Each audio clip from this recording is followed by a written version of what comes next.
Bear with me. There we go. That's why you couldn't see my video. I'm so brilliant with technology. I'm just going to give people a few minutes to join us, and then I will start the presentation proper. It's been a really nice day here. In fact, it's been too hot, really. Not great weather for running dogs in, but that is one of the reasons why I tend to do a little bit more online stuff in the summer, because I have more time to put into putting these things together, and when there's less races and not so much going on, particularly last year there wasn't very much going on. So I just give everyone a couple of minutes. Hi to everyone who is watching and joining, and hi to everyone who is joining us on the replay, because hopefully this is going to download to the Facebook page and then you'll be able to watch it later. That's what I hope. But like I said, I'm not great with the technology, so all of this is fairly new to me in terms of the StreamYard, and yeah, I need to get used to it. Oh, I'm getting people's names showing up today as well, which is great because they weren't last time, so this is brilliant.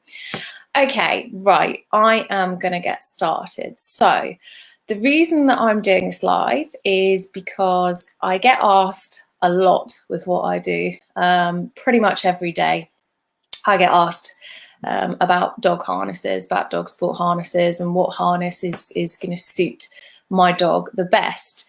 And the reason that I get asked that is because people tend to worry about what harness they should use for their dog, and it's with good reason, really, because you don't want to be using a pulling harness for a sport that you're doing that doesn't fit your dog properly or doesn't suit your dog properly. So it's a perfectly understandable question, and I'm going to try and help answer any questions tonight about that by just talking you through the process that I would go through in determining what sort of harness I would choose and why, and just explaining a little bit about how that harness should fit, and hopefully cover enough different harness styles that even if it's not a brand that I stock, you'd still be able to get a good idea of fit. So that's the aim of tonight's live, is to try and give you an idea of the process that I go through, and what I always say to people that ask me about choosing a harness for their dog. So I am going to, again, whether this works or not, I'm going to try and share my screen with you so you can see a presentation that I have done. And it should be coming up now. So I've got my phone here as well so that I can see, although I can't see it, that's weird. Hopefully, can you let me know? Can you let me know if you can see that? Oh, yeah, you can. I can see that now. My own voice coming back through at me. Right. Okay, now I know you can see it. That's perfect. There we go. Right. So the first thing that I want to say about dog sports harness selection and the fitting basics is that there is definitely not one size which fits all. And so if you ask people their opinion, they'll tell you what fits their dog and what works for them, and that's great. I'm all for people sort of helping each other, but it might not be that that harness is the right one for your dog. And there are a few things that you have to think about personally yourself when you're choosing a harness that might not be relevant to that person and their dog. So the first thing I always try and determine with people is whether they know if they want a long or a short style harness. And that will depend on a number of things. So I've just got a little example here of a long style harness, which is the non-stop free motion. And I've got a short harness, which is the knee while running harness there. So that is going to be your sort of starting point. Are you going to choose a long or a short style harness? And that depends on a number of things. The main one for me is whether your dog is a puller or not. Because if your dog is going to be a strong puller, then you need to obviously think about the harness design that is going to work best for them and distribute that pull along the length of your dog's body. I've got the two pictures here which show Yogi in his short harness, and I think that's either Louis or Goose. Anyway, in the X-back. So you have got two different styles of harnesses here, and the non-stop line harness that's on Yogi on the right-hand side, I would suggest for people whose dogs are perhaps not consistent pullers, dogs that are maybe sort of running out in front but not necessarily keeping like a really strong pull out in front, as you can see in the other picture. And you can also use that shorter harness for walking as well. So you've got that harness is perhaps more multi-purpose, but I wouldn't use it on a dog that is a really strong puller. And the reason for that is how the harness actually works. You can see on Yogi, he's quite a long dog, and the harness point at the point where you would attach your line is quite close behind his shoulders, and it means that the pull, any pull that he sort of puts into that harness, is only going to get distributed as far as that point. So it's not down the length of his body, it's all going to be through that point here. So in terms of pull distribution or force distribution, if he was going to pull really strongly, you want something long, like in the left-hand picture, because that is going to distribute the pull down the length of the dog's body, and basically just mean that your dog has got more opportunity to pull forward into it, and the force gets distributed out through the length of the harness there, near the end of the tail. So that is a really big factor in choosing your harness, whether they are a puller or a non-puller. The next thing that I would say needs to be considered is which activity your dog is going to be doing, because if you're not doing canicross or any pulling sports, and you're doing something like agility, or you're just generally walking, then you don't necessarily need a super long super duper harness. So what you would be looking at if you were going to do sort of other activities is perhaps a shorter harness, but you still want one that's going to leave the shoulders and the chest area free and distribute the pull, if there is any, if they're attached, or just allow the dog to move freely. So you need to think about what activity you're doing with your dog to decide what harness will suit best. And I have heard people say things like, oh, well, you shouldn't use a short harness for canicross. And I would sort of counter that with, well, you can use a short harness for canicross, because if your dog isn't a particularly strong puller, or you don't feel that you've got enough control with a long harness, then a short harness can be fine. I've also heard people say that you shouldn't use an X-back for canicrossing, because they were designed to be used with a more horizontal pull. And I mean, it is true, they were designed to pull sleds. However, I have looked at so many dogs running in X-backs, and I personally have not seen very many issues with an X-back harness, unless the dog is really small and the person is quite tall and their line is quite short, and then the harness pulls up, and it's not designed to be used like that. But that is few and far between, to be honest. So I think it's better to focus on your individual dog than anything else, and to not sort of discount any style of harness just based on what somebody has told you, because if your harness fits and your dog is happy moving in it, then it's likely to be a good harness for them. So what I have got here is a basic diagram of the canine anatomy. Now, this is basic, and I've done this for a reason. I just wanted to show the most important points on the dog's skeleton in terms of harness fit, so that you can see underneath what you'd be looking at. And you've got the spine, which obviously goes down the back of the dog's head, along the back. You've got your different sections of the spine as well.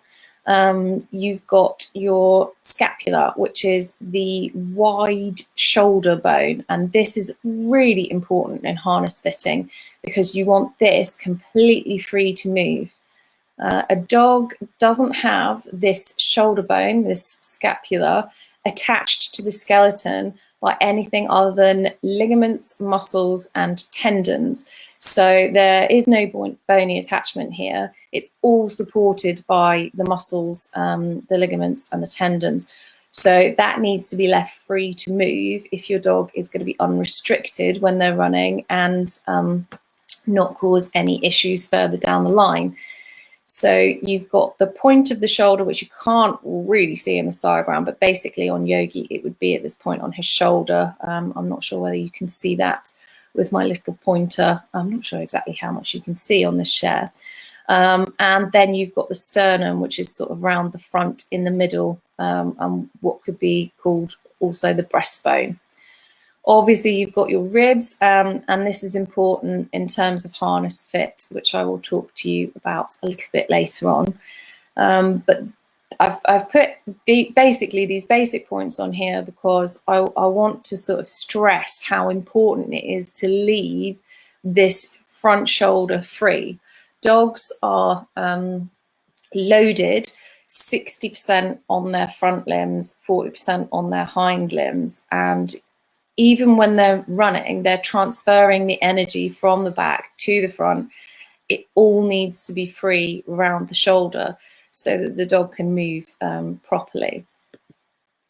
So the next one is just, again, really basics of some of the sort of more superficial muscles, apart from the deep pectoral. But yes, I just wanted to show how many muscle groups are around the shoulder area, how sort of intricate and complicated this area is in terms of acting as a sling, holding the dog's shoulder in, and why you would never want a harness which comes across the front of the dog's chest to fit for dog sports, because anything that is going to come around the front of the chest is going to obviously restrict the shoulder, the scapula moving.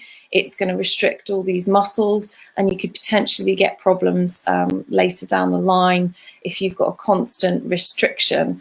I sort of say to people, imagine trying to run in a pencil skirt. The guys might not relate to that, but if you've ever worn a pencil skirt and then tried to run, I can only liken sort of having one of these harnesses that fits with a strap across the front to running in a pencil skirt. So it's not ideal for dogs in terms of what we do in the dog sports.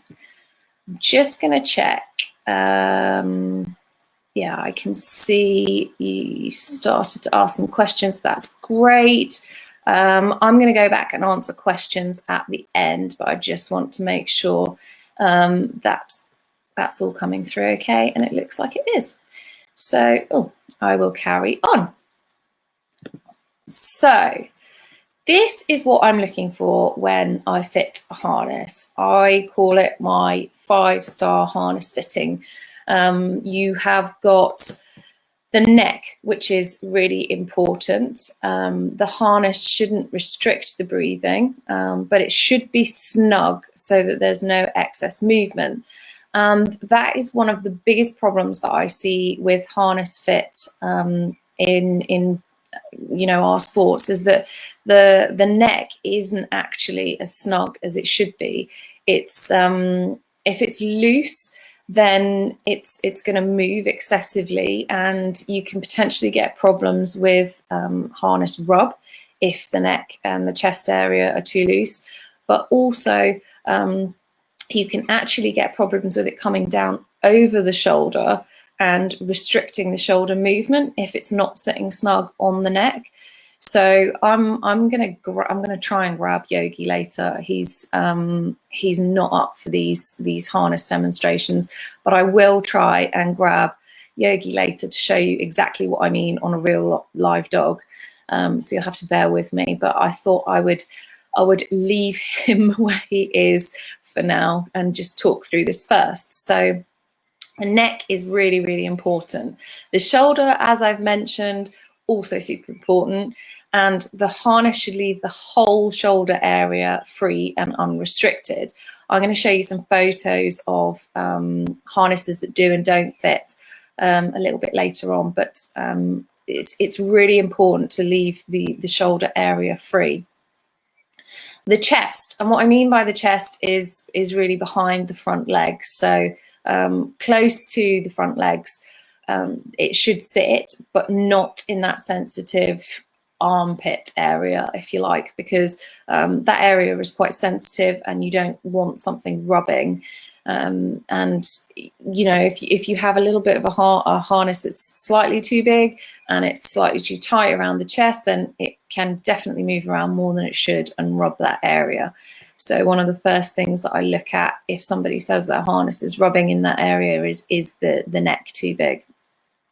The ribs. So I mentioned the ribs in the anatomy, the diagram. I'll go back to that actually just to show you what I mean. So you've got your last rib here, and you don't want a harness that is sitting anywhere behind this. So I quite often see harnesses that are too long, and when they're too long, they come behind this last rib and they pull up into the fleshy area, into the stomach, which is not great for the dog. It's not going to be comfortable. So you really want something that is sitting along the ribs, but not behind the last rib, and there needs to be room for breathing. You can sort of have harnesses that are quite snug, but you don't want something that's going to stop your dog from actually expanding their rib cage. So I always say, if you've got a shorter harness that adjusts on the ribs, then just check, put your hands in either side, one hand either side, and make sure there is enough room for your dog to breathe easily with that harness on. And my final point in the 5-star harness fitting is hips. And this is one I see a lot as well, because harnesses should not come over the hips and restrict movement. The reason for this is you've got this really important joint here, the lumbosacral joint, and it basically all the energy that your dog puts forward through into the front to push off when they're running goes through that joint area. And if you have got a harness that is restricting this, you can imagine it's just going to push the hips down and it's going to cause problems longer term. So you don't want anything coming too far back over this area. And I'll show you a couple of photos of harnesses that do that in a minute. So I do go back to this at the end of the presentation. And I just want to stress that, all of these things, you don't have to worry about it. There's a lot of interpretation, shall we say, about harness fit. But as long as the harness isn't restricting the breathing, and it's quite snug, so it's not moving around too much or restricting the shoulder, as long as your harness is not restricting the shoulder in any way at the front, not restricting behind the front legs on the chest, not behind the last ribs, and not over the hips, then you're fine. Easy, right? No, it's really not easy. So this is an example of what my dog looks like when I put him in a harness and try and show people, try and demonstrate harnesses, because he just looks miserable in everything.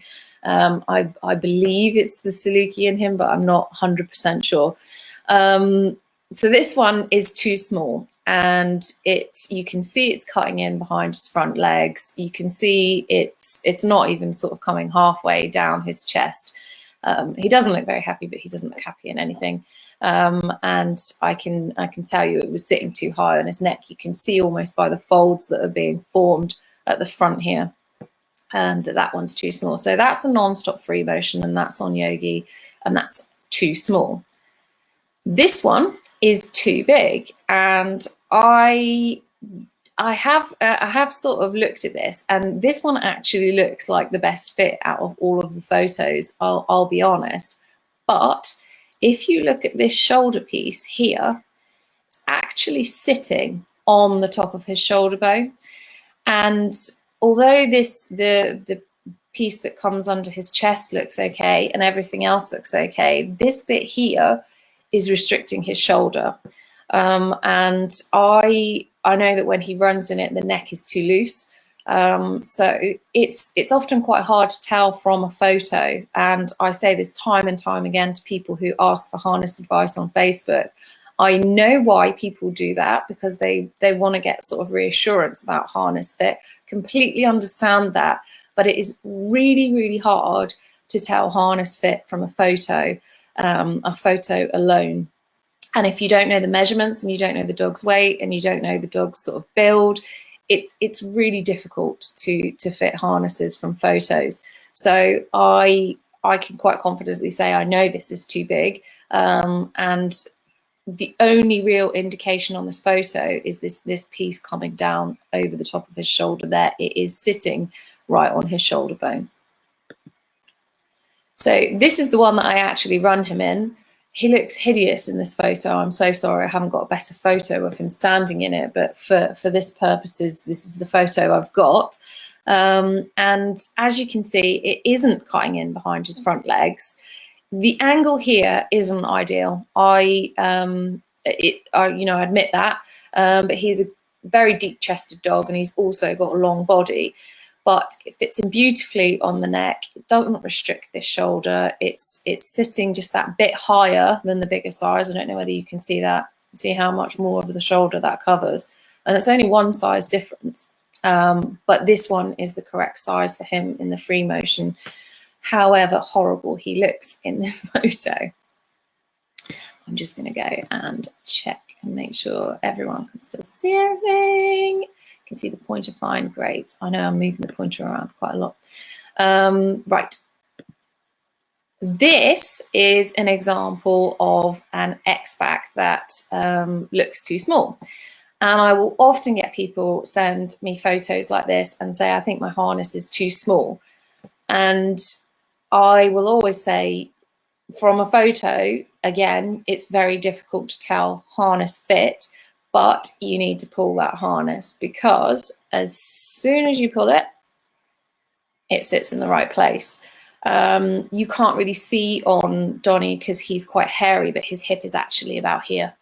So this comes in front of his hips, and it's actually a pretty good fit. I'm sorry about his hair. You can't see the fit on the neck, but you can see all this area here around his shoulder is free, and that's what I'm looking for. That is what is really important, is this area around the shoulder to be free.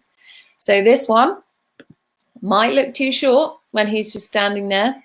Again, not looking too happy. I don't have the best models, I'm sorry. But when it's pulled, it is the correct fit. So I've got another one which shows you what I mean when I say the harness is too long. Now, it's actually not a bad fit on his neck, and you can see that his shoulder area is completely clear. but you can just about see that this is coming back and sitting behind his ribs. It doesn't actually pull up into his stomach, but look how far over his hips that is. It really does. And so when he's pulling in that, there is downward pressure, which makes him uncomfortable, and you can get sort of tense sore spots. And I know all of this because I take my dogs for regular muscular health checks, and he actually doesn't wear this harness. He wore this harness when he was an awful lot heavier. He was like 2 or 3 kilos heavier, and it wasn't quite so long, but actually it was always a little bit long for him. And I just learned the hard way, really, that it did start to cause a few issues with trigger points, and so he doesn't wear that one anymore. But it's quite a good example photo of a harness that's too long. A shorter style harness, many of you will probably recognize the style of harness. It's the 0 DC short harness. And on Yogi, again, looking really miserable, I just want to sort of point out that it is, again, sitting over the edge of his shoulder. It's hard to tell from a photo, and I completely accept that. But I'm sort of doing my best to show what you might look for. And you can just see that that is over the front of that shoulder. He's got quite a narrow neck, and so this neck is too big on him. It's okay behind the front legs. It's giving him sort of clearance, and it's not actually coming behind the last ribs. But in general, I would say that a harness that sort of looks like this on a dog, the 0 DC short style, is too big with that. If he was stockier around the front, if he was chunkier, it probably wouldn't be. But that's why you have to take all these things into consideration when you're fitting harnesses, because the dog's actual stature, you know, whether they're lean, whether they're stocky, that all makes a huge difference in terms of sizing and fit. So this one is my old boy, and this harness is too small. You can't see the neck because he's hairy, but you can see it's sort of cutting in behind his front legs a little bit here. It's kind of bunching up, and that's because it's all just a little bit too small. However, what I will say is, again, that these harnesses do tend to bunch up if they're not being pulled into. So you need to pull the harness to see what the actual fit is like, but that is actually being pulled and it is still bunched up. So that's an example of a 0 DC short harness that's too small. And those are them swapped. So I use the too big one on Yogi and the too small one on Judo, but that is the correct fit on both of them. So you can see that's sitting a little bit closer behind his front legs, but actually I'm still happy that there's enough room there. It's much better on his neck, not restricting his shoulder. You can see that the blue one on Judo doesn't restrict his shoulder at all, sits a little bit further back, but that's because Judo's chest isn't as deep. He's a narrower dog in terms of chest. So that's 2 correctly fitting 0 DCs. And I just wanted to show you another few different styles that are correct fit. Again, poor Judo, you can't really see the neck on this, but you can see how free the shoulder is here. And you can see that this multi-sport belly strap isn't going beyond his last ribs. There's nothing restricting his hips, although you do want to watch sometimes with these cords that they're not too short. Sometimes if the multi-sport cord is too short, you can just attach another cord, make it a little bit longer so that it's not pinching in over the hips. But that is an example of a decent fitting multi-sport harness. This is the Howling Dog Alaska Second Skin. Again, I see quite a few of these that are fitted too big. You don't want them too big because this comes over the shoulder, and actually there is an element of that with this harness anyway. What you need to check is that it's not actually restricting. So you can have a harness that's sort of sitting over the shoulder in terms of the material goes over the shoulder, but if there's no pressure and it's not restricting, then it's okay. If it's just there as sort of a structural thing to hold the harness in shape and it's not actually putting any pressure on the shoulder, then it's fine. And this harness does fit him really well, or did fit him really well. This dog has changed shape about 20 times since I've had him. He's 10 now. And that's another thing that I do get sort of asked about, because sometimes I'll fit a harness on a younger dog, and over the course of the next year or year and a half, they do a lot more exercise, they fill out and they change shape. And then their harness doesn't fit as well as it did. And unfortunately, that does happen from time to time. So it's just something that you have to be aware of. This is the 0DC long. And in this photo, you can see that Judo's shoulder is still free. The neck is still quite snug. I'm sorry if you can hear any background noise. My neighbour's dog has just decided to have a fit outside in the garden, which is always helpful. But yeah, it looks as if it could potentially be over his hip, but actually I know he's standing a little bit funny, and when he stands out properly and when he's moving, it didn't restrict his hips. So it's a decent fitting 0DC long.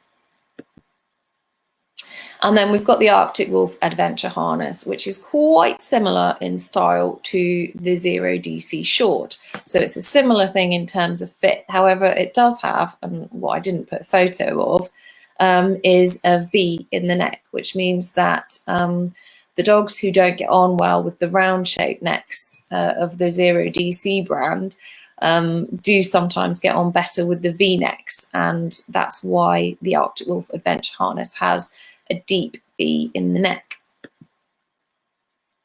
So when it comes to measuring for your harness, generally the measurements that are asked for are either the collar, which is obviously taken at the point of the collar on the dog, or they ask for the neck. And this neck lower down measurement is where the harness would actually sit. So it's quite an important measurement, and it's actually one that's really difficult to take, because if your dog's moving, if you've not got a soft tape measure, there's various different factors that can influence like how accurate your neck measurement is. So I always sort of say to people to try and take both, and to try and take them a few times just to get an average, because dogs don't stay still when you're doing this. But those two measurements, the collar and the neck, are quite important in terms of knowing what's going to fit in a harness. So I always advise people to have a go and just try a couple of times. Now we've got length. People will often, well, harness manufacturers will often put out their guidelines with a length involved, and I find length is probably one of the most inaccurate things to measure, because what dog stands perfectly straight while you're measuring them? No dog does that unless you've got a really well trained dog, which I don't. So it's length is one of the hardest things to measure, and if you've ever measured your dog for a jacket, you'll know that as well. But I do think it's worthwhile knowing roughly how long the dog is. The only thing that I will say about it in terms of harness, the size guides for the harnesses, is that it's probably the least helpful measurement, because there are so many other factors that affect harness fit and harness size, that whilst the length on two dogs can be the same, their chest can be completely different, their waist can be completely different, their whole structure can be completely different. So whilst I do ask people just to get an idea, but I don't rely on that length. So if you're looking at a harness guide and it says length and you're worried that your dog fits one size everywhere apart from the length, just ignore the length and just go with what fits elsewhere. So the other measurement is the chest, which is taken just behind the front legs around the widest point. And chest measurements are quite useful because we get a lot of dogs that are deep chested, the hounds, and having a deep chest really can take up quite a lot of length in a harness because especially with a longer harness or even a shorter one, to be fair, the fact that your dog has got a deep chest will mean that it pulls the harness forward on their body. And on a harness that would otherwise be too long, it might make it the right length, or it could make a harness too short and dig in behind the front legs. So the chest measurement is quite an important one too. Just another reminder about these 5 harness fitting points. So you've got the neck, the shoulder, the chest, the ribs and the hips. I hope that is pretty clear now from those pictures, exactly where I'm sort of looking at when I'm looking for those five points for the 5-star harness fitting, and how they can be affected by the different styles of harnesses, what you're looking for. And my next thing is, have you got any questions? So I am going to go back and I am going to look. Actually, if you've got any questions, give me a shout. I'm going to go back and see if I can look at it on Facebook. I can see I have got, I'm going to stop sharing the screen now. I think that's should just be me now, hopefully. Okay, I can see somebody has asked the question, should a short cocker wear a long harness? He and I are novices, but I feel he may pull. Spaniels can be quite difficult to fit, actually. It would depend on him and his sizing, basically.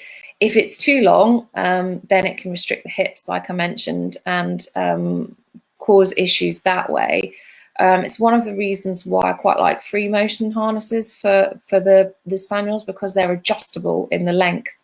And so that adjustment in the length means that you don't get the restriction over the hips with a free motion. You can adjust it so that it's not in any way over the hips unless it's far too big, and then it's coming, you know, the actual side pieces are coming down over the dog's hips. So yes, definitely a short cocker could wear a long harness, and if he's pulling hard, then definitely it's one that I would look at. I would also look at the Howling Dog Alaska harnesses, because they tend to fit Spaniels quite well also.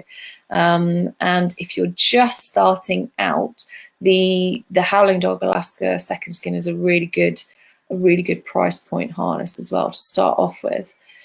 So yeah, total novice want to start counting with a 3-year-old cocker. Yes, it does depend on the dog and the measurements, but if they're pulling, then there are sort of 3 styles now of harness. There's the short harnesses, the long harnesses, and then the what I would call mid, which pull. They distribute pull in the same way as a long harness, but they sit slightly shorter on the body. So the Dragrattan Multisport is a perfect example of that. The Howling Dog Alaska Second Skin is another one, and they tend to work better on the dogs with shorter backs. So that, yeah, I would have a look at either a long or a mid style if you've got a dog that's pulling quite strongly. You mentioned the harness shouldn't go over the hips. Did that apply to the tug line as well? Well, no, because do you mean the tug line on a, what do you mean on a I think about just a bungee line. The bungee line wouldn't put any pressure on the hips at all.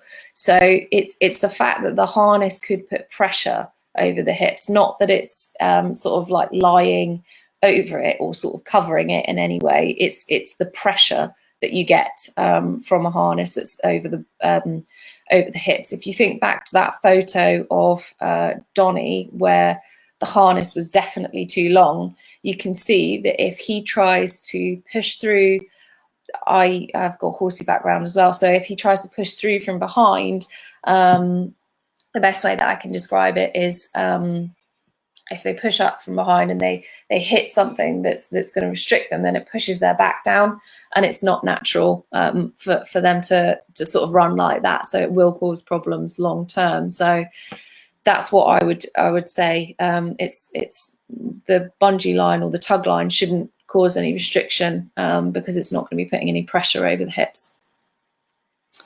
What are the advantages and disadvantages of an X-back versus an open back?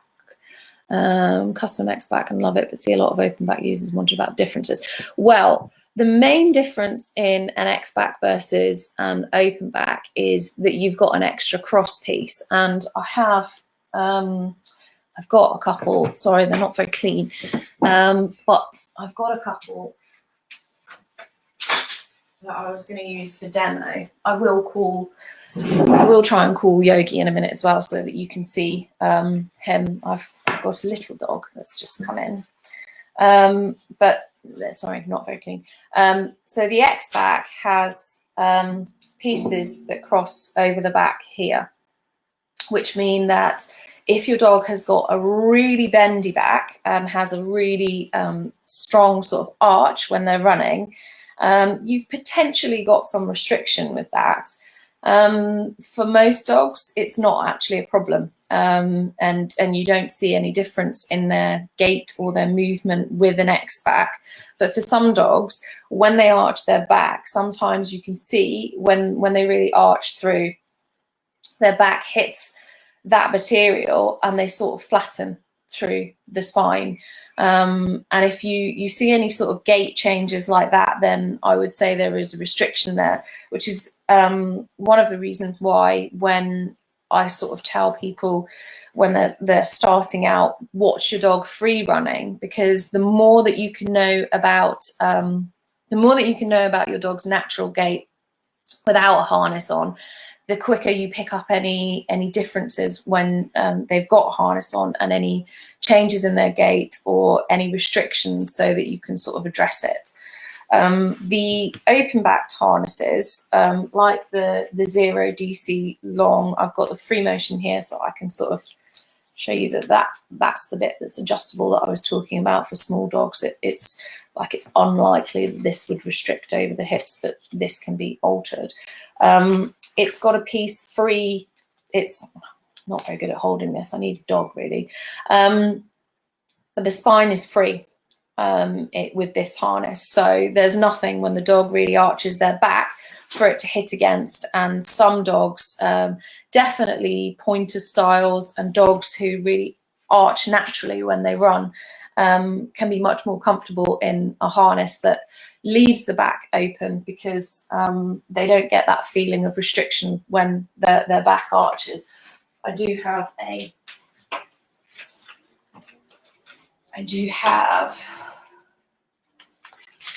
0 DC, so you can see how sort of free that would leave the back. And the only thing you have to watch then is this little tab bit at the back, so make sure that's not pinching or anything. But yeah, if you've got a dog that's really arching, then that is a good harness for them. I hope that answers that question. Really difficult to fit for Equifleece. He's long and low, but short and deep chested. I wonder, like, well, I can tell you now that my dog Delta is really difficult to fit harnesses for. I'll try, and she's the only one that's in here with me at the moment, so I'll try and show you her. So she fits. Hello. She's a bit more of a willing subject. She fits in the non-stop free motion, and she doesn't actually really arch her back a lot. But I can sort of show you, see how snug that is, getting that on over her head. But that is normal for a sports harness.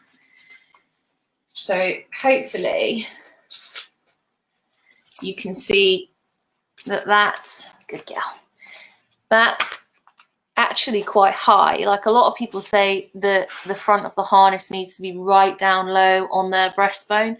Depends on the harness. This one is designed that it can sit higher and it still doesn't restrict breathing. So that is fine on her neck. And if I turn her sideways, she just huffed at me. You can see it's quite snug behind these front legs, but she has actually got plenty of room to move. And there's no restriction over her back. I know it's quite difficult with the light to show you all the way. But it sort of, if I sort of do that, you can see there's nothing over her hips and there's nothing coming behind her ribs. So that is a decent fitting harness on her. And she isn't an easy shape because she is little, she's lean, and she's very long. So I wasn't sure what she was going to fit in, but that seems to work quite well for her. Oh, she's just shook hair all over my laptop. Dogs. Who'd have them? So Helen, I hope that has sort of helped answer your question. What kind of dogs really need an adjustable harness? Adjustable in what sense? I think ideally all harnesses are adjustable in one way or another, but you want something that's not going to have too many points of weakness either. I'm not a fan of harnesses that are really adjustable on the neck always, because sometimes it's a point of weakness. So you have got certain breeds of dogs that benefit from having more adjustment in the harness.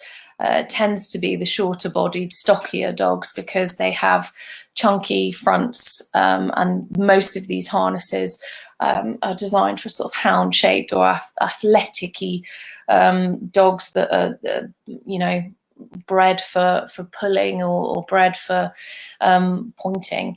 There's a lot of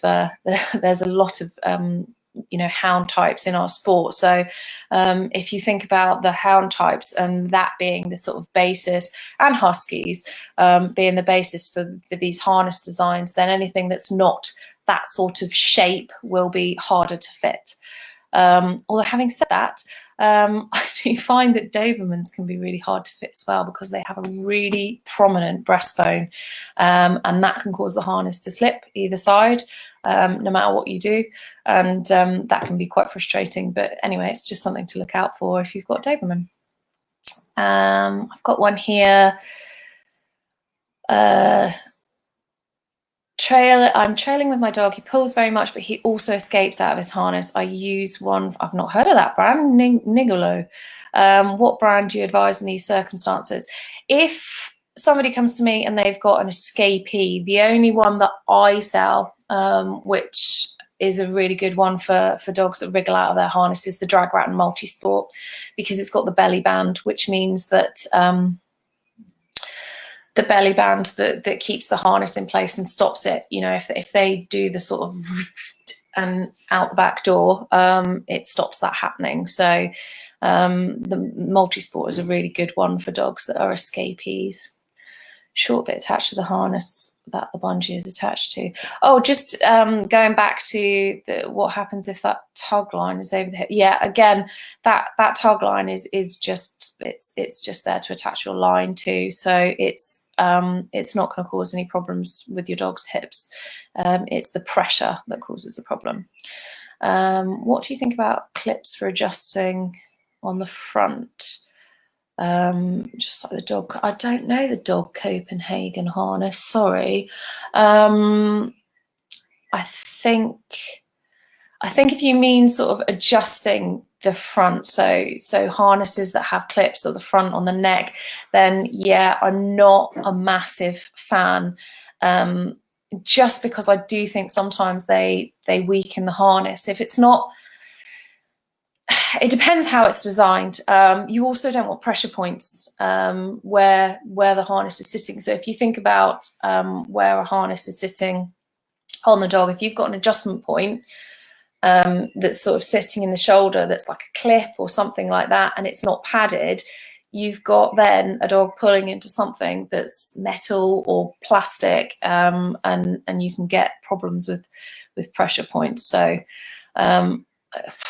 adjustable on the neck, I prefer to try and find something that's that actually just fits on the neck and then flows down the body, rather than try and sort of add more adjustment to harnesses, because it's a point of weakness and it's a point of pressure basically.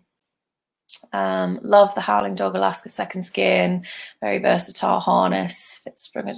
Yeah, I like the second skins. They fit a lot of dogs and they're great starter harnesses. So if you're looking to get started and you've got a dog that really pulls quite hard, the Howling Dog Alaska second skin is a really good one to have in your kit bag.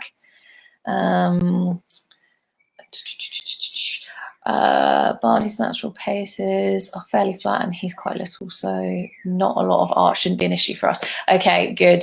Yeah, you won't find not, you know, it's only going to be dogs that are sort of really arched through the backs that would have a problem with an X back or anything else over the back. What would I recommend for a slightly overweight dog?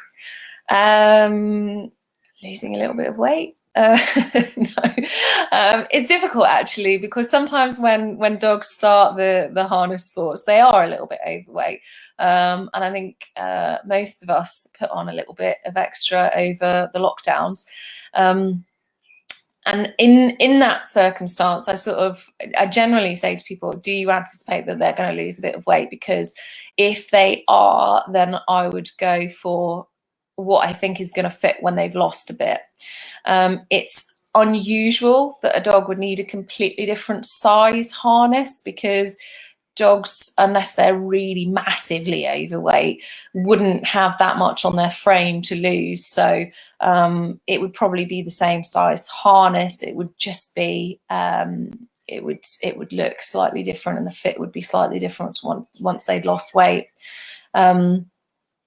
Sometimes, you know, if a dog really does grow quite a lot, then you do need the next size up. It's unusual that happens, as long as you're not sort of trying to fit a harness on a 6-7 month old dog, which in my opinion is just a bit pointless, trying to fit a running harness on a dog that young, because they're more than likely to grow out of it. So slightly overweight dog, I would just say the harness fit is going to be different. But I'd still go for the same harness and the same size that you think they're going to be in. We use a collar to attach the harness as an anti-escape. But yes, I can't remember it. My brain has gone completely blank about the lines that you put under the harness that some of the X-Backs have on them. I think are called Houdini attachments, and I think like a neckline through a collar and a harness is good for escapees as well. But the Dragrattan Multisport is the one that I would use if you're actually looking for a harness that they can't get out of. In terms of human harnesses, looking at the quick release so that the dog will be released if they pulled suddenly, would you recommend quick release on the belt? Yeah, completely up to you. It's personal choice really. I prefer a carabiner than a quick release, because I can get a line out of a carabiner quickly. But yeah, you know, if you want a quick release, the non-stop ones are good.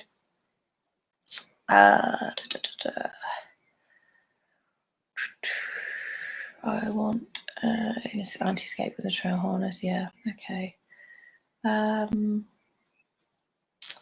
Okay, I think, unless there are any more questions, I've got somebody who's asked at the end,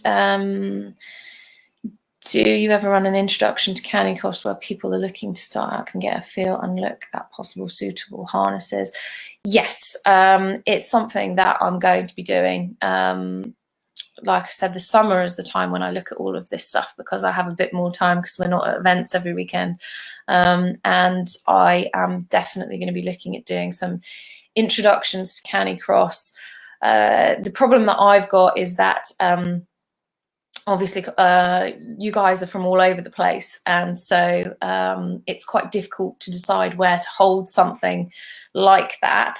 I've got some venues sort of close to me that I've been looking at just to sort of get a feel for what's in the area, but I will also be doing some more stuff online. I've decided to be brave, and now that I've worked out how to do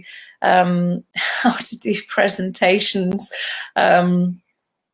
with the live streaming as well, because that was why I haven't really done Facebook Lives, because you don't want to look at my face the whole time.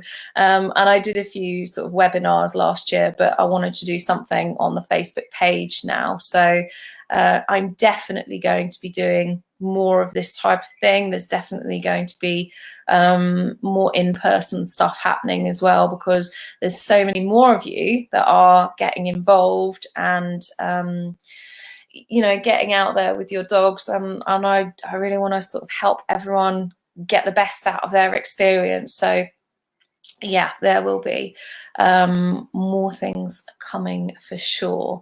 And in the meantime, obviously, if you've got any specific questions that you want to ask me, the best way to get me is email. And I say that because Facebook does really glitchy things with messages, and I eventually get them, but sometimes they get lost. So if you want to sort of pick my brain about something, which I'm more than happy for you to do, it's emilyt@caninetrailtime.com. And so yeah, get in touch with me and ask any questions that you want. I do an online harness consultation, which can be found on the website as well, www.caninetrailtime.com, where I can sort of look at your dog in person, because in person, online in person, but then I can see sort of how your dog's shape is, and then if you've got any harnesses there already, then I can have a look for you and see if it fits. So yes, I can do any of those things really. And obviously I'm at events. I've got pop-up shops that I run all over the place, and I've kept them a little bit limited while we don't really know what's going on, but there will be more coming. And you know, there are reps as well that are about, plus the ambassadors who are sort of taking part in trainings as well, to sort of be able to be all over the country and help people who are starting out. So there is lots of stuff going on and lots of ways that you can get in touch with me. Somebody has said, don't you feel that non-stop harnesses are too stiff for the dog? No, I actually think that it's not a bad thing to have not a bad thing to have a bit of structure to the harness sometimes. And actually, I don't want to go off on a tangent now, but the non-stop, in terms of having two straight sort of more solid pieces down either side of the spine, can actually have proprioceptive benefits. And it's one of the only harnesses that I know that you know, if a dog crabs to one side or the other, there are lots of reasons for that, which I'm not going to go into, but it's sometimes having that structure to the harness can mean that the dog actually runs straighter. So I like the non-stop free motions. They're a good harness. Will there be a pop-up at Box End? Yeah, I'm at Box End in July. That's Box End in Bedfordshire for the Canix Summer Splash, where we all just try and do what we can in the heat, or not, depending on the British summer. And there will be a pop-up shop there for sure. I've got one down in Devon next week. I can't even remember where I are from one week to the next, but yes, there's if you just check out the events, I'll add more events to that. So as and when I do them. I'm quite a lot now. Right, unless there are any more questions, I am going to go and let you all get on with your evening. But thank you so much for joining me, and thank you for your questions, and thank you for your interest, basically. So hopefully I'll speak to you all again at some point. Thank you.